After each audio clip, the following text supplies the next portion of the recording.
Welcome to Nippon Tribe, exploring the forgotten spirit of Japan. In today's episode, we journey through the distant past to uncover how Ainu culture was shaped across the ages. Across the ages, the path to the formation of Ainu culture. Far to the north lies Hokkaido, a land where a unique culture took root, the Ainu. For a long time, scholars believe that Ainu culture emerged around the 12th to 13th centuries, when pottery and pit dwellings disappeared. However, in recent years, this timeline has been reconsidered from a new perspective.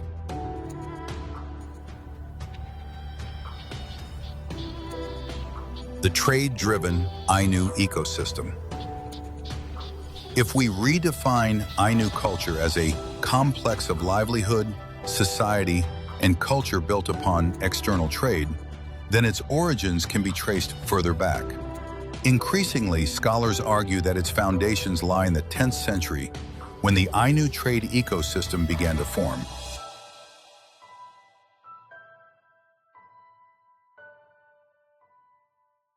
The Satsumon culture in contact with the Wajin, Japanese. The Satsumon culture, regarded as the direct predecessor of Ainu culture, had long engaged in trade with the Wajin of Honshu. The 8th century text Ruiju Sandai Kyaku records restrictions on private trade, suggesting that not only official exchanges, but also noble demand for fine furs drove interaction.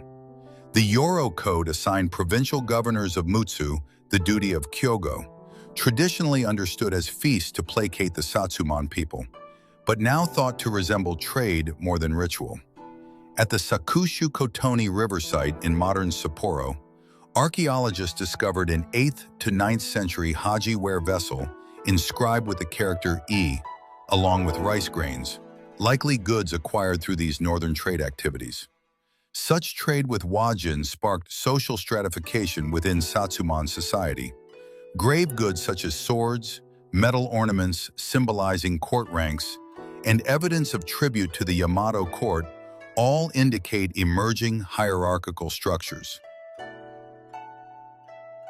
Expansion and absorption of the Ohōtsuku culture. By the late 9th century, the Satsumon people expanded from southwest Hokkaido into the northern and eastern regions previously occupied by the Ohōtsuku culture. The primary motivation was access to high-value trade goods, especially eagle tail feathers used for arrow fletching, which were prized on the mainland. Meanwhile, as the Bohai kingdom declined, the Ohōtsuku people's continental trade diminished and their society shrank. Fortified settlements such as the Verkhnyaya site in southern Sakhalin, 10th century, and the Shiranushi fort, 11th century, reflect rising tensions between Satsumon and Ohōtsuku groups. Yet conflict was only one side of the story. Cultural exchange progressed as well. In northern Hokkaido, the Motoyama culture emerged under Satsumon influence. In eastern Hokkaido, the Tobinitai culture formed. Satsumon people adopted Ohōtsuku features such as stone-encircled dwellings, bark-shingled roofs, and barley cultivation influenced by continental coastal techniques. Intermarriage also increased. By the 13th century, these Ohōtsuku-derived cultures had completely assimilated into the Satsumon population. The rise of the Ainu as middlemen traders. Around the 10th century, after Bohai's collapse, continental trade revived through the Jurchen and others. The Ohōtsuku people, losing access to the continent, turned toward trade with Satsumon people and Wajin. By the late Satsumon period, artifacts appear that combine continental glass beads with Honshu bronze goods, clear precursors to the Ainu tamase necklace. This marks the beginnings of the Ainu as intermediaries in a vast trade network. Eventually, the regions shifted into what archaeology defines as the Ainu culture period, paralleling the Kamakura through Edo eras. The Ainu established themselves as major middlemen between Honshu and Northeast Asia, while skillfully adopting outside elements. Pottery disappeared, iron pots and lacquered bowls were used, pit dwellings gave way to surface-level houses, and hearth-centered cooking became standard. Three major Ainu groups in their relations with Asian powers. By the 13th century, Ainu presence had expanded into Sakhalin, and by the 15th century, into the Kuril Islands, giving rise to three distinct groups: Hokkaido Ainu, Sakhalin Ainu, Kuril Ainu. Each maintained unique trade relations with northern peoples, regional Japanese powers, and even Chinese dynasties. Sakhalin Ainu, in particular, came into direct contact with the Yuan and Ming. The Yuan dynasty, 1271 to 1368, founded by Kublai Khan, sought to control the conflicts between the Ainu and the Ohōtsuku-related Nivk. Between 1264 and 1267, the Yuan launched military expeditions into Sakhalin. Although the Ainu were temporarily expelled, they crossed to the continent and raided in retaliation. The long conflict ended in 1308, when the Ainu submitted and began paying tribute to the Yuan. This allowed them access to continental goods and secured their position as major traders in the Sea of Japan network. Tensions with the Wajin and the rise of the Kakizaki clan. Meanwhile, in Honshu, the Ando clan dominated trade with the Ainu from their base at Tosa Minato. In the 14th century, Wajin refugees fleeing conflict settled in southern Hokkaido and lived alongside the Ainu. By the mid-15th century, resentment toward Ando trade monopolies culminated in the massive Shakushain War, during which a warrior named Takeda Nobuhiro rose to prominence by killing Shakushain and founding the Kakizaki clan, later the Matsumae clan. Though Ainu uprisings continued, the Kakizaki clan combined military force and diplomacy to suppress resistance and gradually monopolize trade, establishing the early modern Wajin-Ainu relationship. Ainu culture, rooted in the Satsumon tradition, continued to develop through exchanges with the Wajin, continental powers, and the Ohōtsuku world, eventually forming the distinct northern culture known today. The end of trade independence and the transformation of early modern Ainu society. Though the Ainu had thrived as key intermediaries in medieval maritime networks, their economic independence gradually eroded. The early modern period in Ainu history begins when dependence on surrounding societies, especially the Wajin, increased. A major turning point was in 1551, when Kakizaki Suehiro issued the regulations on the trade of barbarian ships, Matsumae monopoly, and growing control. Through these regulations, the Kakizaki, later Matsumae, clan imposed levies on Wajin merchant ships and distributed part of this revenue to the Ainu, establishing a monopoly over trade.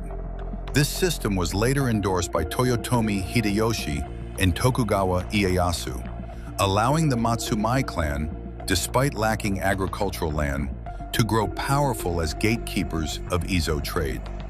Initially, Ainu traveled to Matsumae Castle for castle-town trade, offering salmon, sea otter pelts, and hawks in exchange for rice, sake, silk, and other goods. Sea otter skins became particularly symbolic of Ezo trade. By the early 17th century, however, the Matsumae replaced this system with the Akinaiba Chigyosei, assigning trade rights to retainers. Many exploited the Ainu through unfair exchange rates, forced purchases, and mass salmon harvesting with large nets, fueling Ainu resentment.